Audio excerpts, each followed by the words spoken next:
할렐루야, 할렐루야. 사랑하는 성도님들, 오늘 이 저녁도 주님의 크신 놀라우신 은혜가 우리 성도님들 한 분 한 분 가운데 충만하게 넘치시기를 간절히 소망합니다. 벌써 12월이 되었습니다. 우리 성도님들도 시간이 참 빠르다고 생각하시죠? 제가 저희 집에서 달력을 뜯는 당번인데 전문 용어로는 뜯당이라고 합니다. 뜯당. 달력을 한 장 한 장 뜯다가 12월이 되니까 뭔가 마음이 울컥하는 것입니다. 벌써 이렇게 2022년이 마무리가 되는구나 싶으면서 12월 달력 앞에 딱 서 있는데 하나님께서 건강하게 올해를 지켜주셨고 모든 일에 함께 해주심이 문득 얼마나 감사한지 달력 앞에서 그만 은혜를 받고 말았습니다. 참 감사한 일이죠. 지난주 월요일 오랜만에 아내와 분당에 좀 일을 보러 나갔습니다.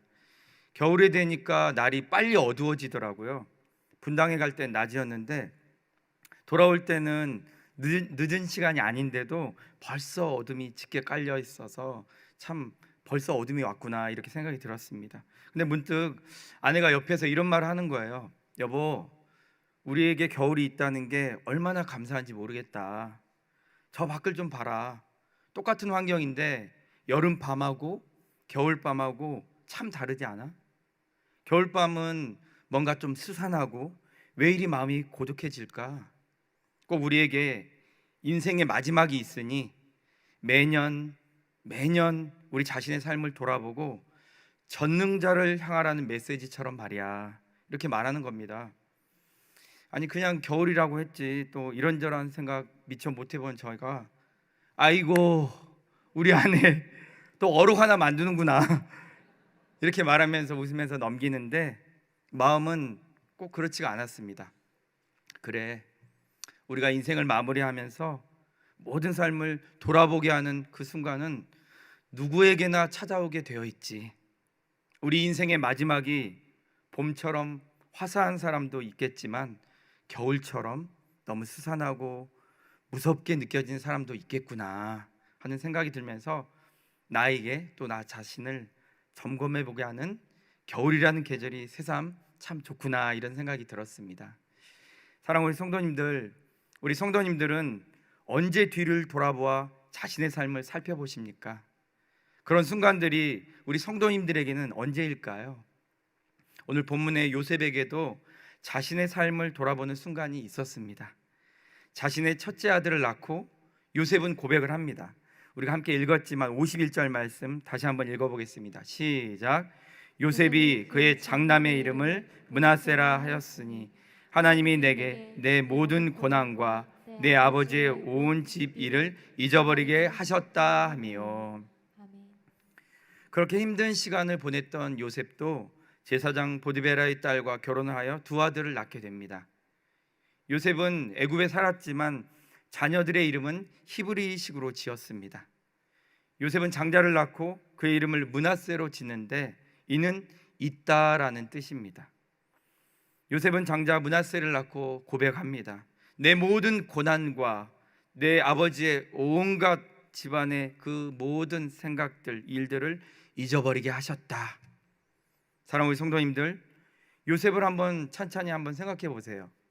형제들에게 팔려서 애굽으로 갑자기 떠나오게 된 그의 삶, 그리고 그곳에서 시작된 그 노예 생활, 아버지 집에서 사랑받으며 편안하게 살다가 하루아침에 바뀌어버린 그의 생활, 그리고 그곳에서 보디발 아내 그 사건으로 다시 감옥으로 간 신세였습니다. 비록 후에 그가 애굽의 총리가 된 그런 반전의 역사가 있었지만 그 전까지 그는 성경에는 다 기록되지는 않았지만 얼마나 많은 그 눈물의 시간을 보냈을까요? 요셉이 하나님을 경외하였더라, 하나님이 그와 함께 하셨더라라는 그 성경의 말씀을 보면서 요셉의 마음을 한번 묵상해 봤습니다. 나에게 하나님 외에 없다, 나는 하나님밖에 사모할 대상도 의지할 분도 없다. 아마 요셉의 마음이 이와 같지 않을까요? 부모도 형제도 없는 그 낯선 땅, 아무도 자기에게 의지가 되어주지 않은 곳, 누구도 자신의 이야기 귀담아주지 않는 그 상황, 그저 노예의 신분만 보이는 그의 형편, 상황. 사랑하는 성도님들, 요셉이 어떻게 자신의 삶과 시간들을 버텨낼 수 있었을까요? 정말 그에게 엄청나고 큰 믿음이 있었기 때문일까요? 저는 한번 생각해 봤습니다. 앞을 보아도 뒤를 보아도 옆을 보아도 보이는 건 넘을 수 없는 벽뿐이고 그에게 뚫린 곳은 하늘뿐이니 하늘을 향해 그의 마음을 이야기하지 않고서는 제정신으로 살아갈 수 있었을까요? 말입니다. 그런 요셉은 기도할 수밖에 없었을 것이고 그 기도는 하나님이 들으시는 은혜가 되지 않았을까 생각해 보았습니다. 아무것도 그 붙잡을 수 없는 그 상황, 누구도 찾아가 하소연할 수 없는 그 상황, 요셉이 의지할 대상이란 오직 하나님밖에 없어서 하나님께 하소연하고 기도하고 매일 밤을 눈물로 엎드릴 수밖에 없는 상황일 텐데 오히려 하나님은 그것을 귀한 믿음으로 보시지 않았을까 이렇게 생각해 보았습니다. 하나님은 우리가 다른 것을 의지하는 것이 아니라 오직 하나님을 신뢰하고 잠잠히 하나님을 찾는 자를 기뻐하시는 분이신 것입니다. 요셉은 자신의 그 삶이 바뀐 상황에서 첫 아들 므낫세를 낳고 분명 그의 인생의 시간을 돌아보았을 것입니다. 고비마다 어떤 일들이 있었고 자신이 얼마만큼 눈물을 흘렸고 지독히 외로웠을지 요셉은 생각했을 것입니다. 그리고 장자 므낫세의 얼굴을 찬찬히 들여다보면서 하나님이 이전의 일을 잊게 하시는구나, 나를 축복하시는구나, 나를 복되게 바꾸셨구나, 내 기도를 들으시고 나의 삶을 완전히 바꾸셨구나 이렇게 고백하게 되었을 것입니다. 하나님이 내게 내 이 모든 고난과 내 아버지의 온 집 일을 잊어버리게 하셨다. 요셉의 이 고백 안에서 우리는 그의 신앙을 엿볼 수 있습니다. 저는 이 고백 앞에서 요셉의 이런 음성이 새롭게 들리기 시작했습니다. 하나님은 살아계시다. 그분은 반드시 우리의 기도를 들으신다. 그리고 그분은 반드시 우리를 축복하신다. 요셉은 이 고백을 통해 그의 지난 고통을 다 잊었을 것입니다. 그리고 하나님은 살아계시다는 그 마음 더 확실히 붙잡으면서 상처에 매몰되지 않고 하나님의 은혜만을 더 굳게 신뢰하고 사모했을 것입니다. 요셉이 둘째를 낳았을 때 고백을 보면 요셉의 그의 믿음을 우리는 확실하게 알 수 있습니다. 우리 다 같이 52절 말씀 함께 읽겠습니다. 차남의 이름은 에브라임이라 하였으니 하나님이 나를 내가 수고한 땅에서 번성하게 하셨다 함이었더라. 아멘. 첫째 아들 므낫세를 낳고 그의 고통의 시간을 잊게 하신 하나님을 찬송했습니다. 그리고 둘째 아들을 낳고서는 이제 나를 번성의 축복으로 인도하신다고 고백하고 있습니다. 요셉이 얼마나 하나님을 신뢰하고 의지하고 붙잡았는지를 우리는 알 수 있게 되는 이 고백입니다. 사랑하는 우리 성도님들, 우리에게도 이 므낫세와 에브라임의 은혜가 있기를 간절히 소망합니다. 그 은혜를 사모하는 우리가 되어야 합니다. 우리도 요셉과 같이 험난한 세월을 보낸 시간들이 있을 것입니다. 각자의 사연은 저마다 다를지 몰라도 그 힘겨움의 무게는 어쩌면 같은 그런 시간들, 그런 사건들, 그런 아픔들이 우리에게 있을 것입니다. 이전의 상처에 우리 더 이상 매몰되지 맙시다. 더 이상은 상처 속에서 헤매는 인생을 살아가지 맙시다. 이제 곧 한 해가 지나고 새로운 새해가 오듯이 하나님의 은혜 앞으로 담대히 나아가 새로운 은혜, 새로운 축복, 새로운 사명으로 일어나기를 간절히 소망합니다. 히브리서 10장 19절 말씀 우리 함께 읽어볼까요? 시작. 그러므로 형제들아 우리가 예수의 피를 힘입어 성소에 들어갈 담력을 얻었나니. 아멘. 그렇습니다. 우리는 요셉과 같이 담대하게 하나님 앞에 나아가 엎드릴 수 있는 그 은총을 받은 사람들입니다. 믿으십니까? 누구든 상관없이 우리는 하나님의 이름을 찾고 그분 앞으로 달려갈 수 있습니다. 그 믿음의 담력을 우리에게 주셨고 우리는 그 담력으로 주를 바라볼 수 있습니다. 그러니 우리 사랑하는 성도님들, 상처만 묵상하고 살던 인생은 이제 과감히 청산하시길 소망합니다. 그리고 하나님의 은혜의 보좌 앞으로 나아가십시다. 그분을 바라봅시다. 그분을 신뢰하십시다. 하나님을 신뢰하는 것만이 우리 인생을 바꾸는 길이고, 상처에서 벗어나 바로 이전의 삶을 벗어버리는 삶을 살아가는 것입니다. 사랑하는 우리 성도님들, 이제 우리도 므낫세를 고백합시다. 하나님께서 나의 이전의 상처를 잊게 하셨다. 나의 지난 고통과 아픔을 다 잊게 하셨다. 상처만 바라보면 그 상처가 너무 커서 10년, 20년 그 상처 속에서 아무도 몰라주는 그 아픔을 혼자만 느끼며 살아갑니다. 우리 자신을 그렇게 그 세월의 시간에 죽이고만 있는 것과 같습니다. 그러나 하나님을 바라보면 상처가 재해석됩니다. 상처를 통해서 하나님을 더 깊이 붙잡게 되고, 하나님 외에 없는 그 귀한 믿음을 소유하게 된다는 것을 바라볼 수 있게 되는 것입니다. 그러면 아무것도 겁내지 않고 두려워하지 않는 담력을 소유할 수 있는 것입니다. 사랑하는 성도님들, 하나님의 그 크고 놀라우신 은혜를 바라보고 외치십시오. 므낫세, 므낫세, 이제 더는 상처가 내게 상처가 아니다. 이제 나는 나의 모든 그 힘겨움의 상처를, 그리고 그 제공자를 용서한다.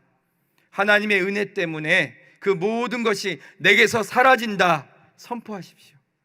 그리고 새롭게 에브라임의 은혜를 구하십시오. 하나님이 나를 번성케 하신다.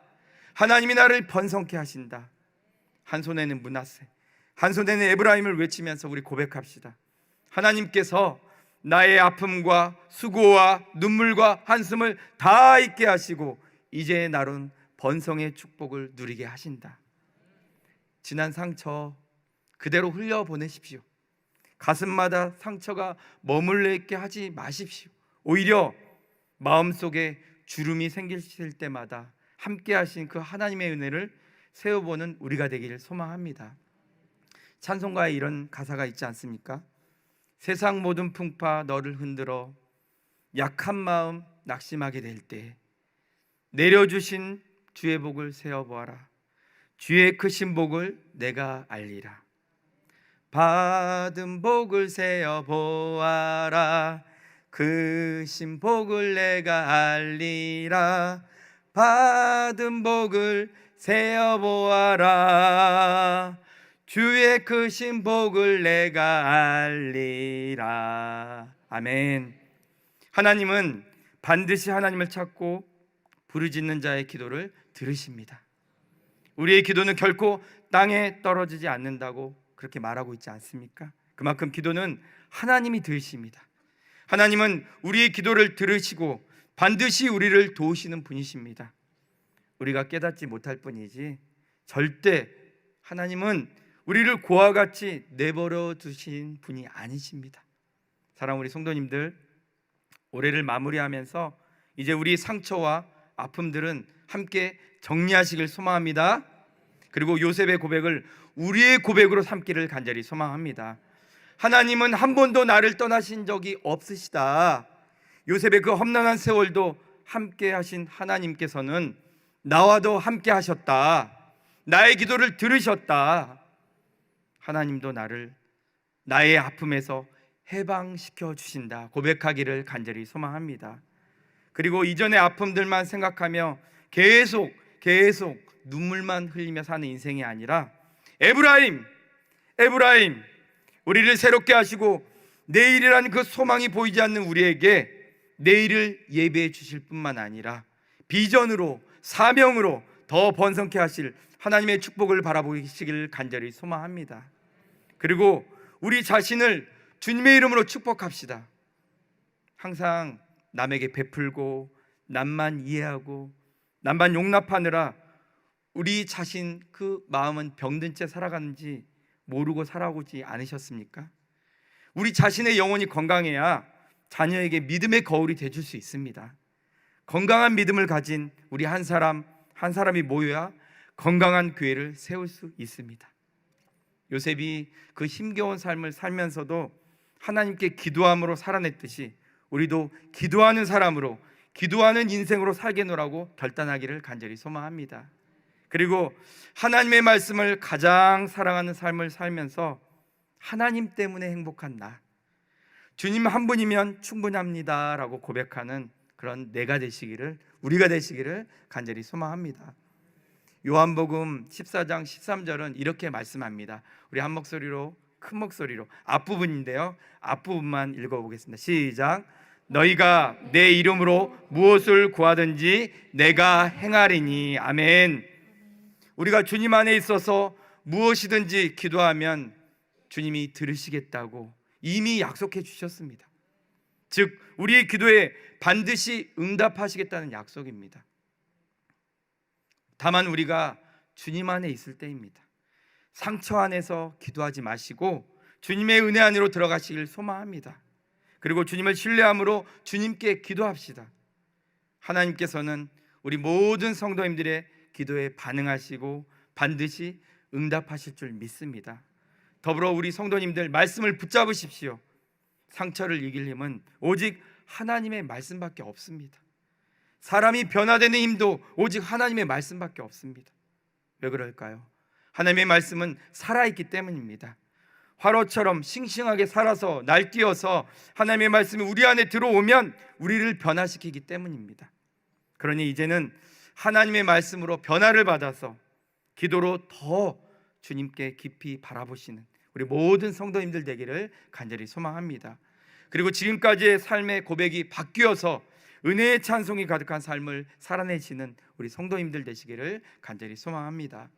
사랑하는 성도님들, 요셉의 인생을 떠나지 않으시고 함께 하시며 은혜의 찬송이 되신 우리 하나님은 반드시 우리 성도님들의 삶도 떠나지 않으시고 도우시는 축복의 찬송이 되어질 줄 믿습니다.